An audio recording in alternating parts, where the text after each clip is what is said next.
మాది భూపాలపల్లి జిల్లా. చాలా మారుమూల ప్రాంతం. అసలు మా ఊరికి బస్సు కూడా రాదనమాట. సో అటువంటి ప్రాంతం నుంచి ఇక్కడి వరకు వచ్చి నేను ఇక్కడ ఈరోజు మీ ముందు మాట్లాడుతున్నా అంటే నిజంగా చాలా గొప్ప విషయము. చాలా గ్రేట్గా ఫీల్ అవుతాను నేను. ఎందుకంటే అసలు మా ఊరికి బస్సులు కూడా రావు. అక్కడి నుంచి ఇక్కడి వరకు వచ్చి పాడడం అంటే మామూలు విషయం కాదు అది నిజానికి. సో అక్కడి నుంచి ఇక్కడికి వచ్చి సాంగ్స్ 2018లో స్టార్ట్ చేశాను అనమాట. అక్కడి నుంచి ఇక బంజారా సాంగ్స్ చాలా ఎక్కువగా ఉంటాయి, 60 మిలియన్ వ్యూస్ వరకు ఉంటాయి. ఇంకా అట్లాగే తెలుగు ఫోక్ కూడా పాడుతూ ఉన్నా. తర్వాత V6లో 4 years చేశాను. అలాగే బిగ్ టీవీలో చేశాను. ఓకే.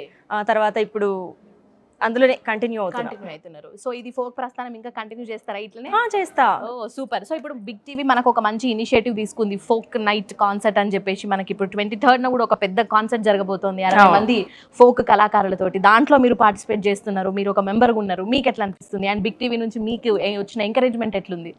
అసలు బిగ్ టీవీ అంటే కొత్త టాలెంట్స్ని తీసుకొచ్చి చాలా ఎంకరేజ్ చేస్తుంది. ఫస్ట్ అయితే ఇది చెప్తా. బిగ్ టీవీకి నేను సాంగ్స్ పరంగా కూడా చాలా వర్క్ చేసిన వాళ్ళతోటి. ముఖ్యంగా చాలా సాంగ్స్ చేసాం, దాంట్లో నేను చేయించినవి చాలా ఉన్నాయన్నమాట. ఇంకా తర్వాత నెక్స్ట్ ఇది వచ్చింది. ఇంకా కొత్త కొత్త టాలెంటర్స్ని కానీ ఆల్రెడీ ఉన్న వాళ్ళని మనం కూడా ఎందుకు చేయకూడదు?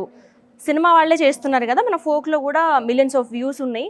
సో మనం కూడా ఒక కాన్సర్ట్ చేయాలి అనే ఉద్దేశంతో బిగ్ టీవీ వచ్చిండ్రు, ఒక ప్రతిష్టాత్మకంగా నిర్వహిస్తున్నారు. సో చాలా హ్యాపీగా అనిపిస్తుంది. నిజానికి ఇలాంటిది ఎప్పుడు జరగలేదు మన ఫోక్లో.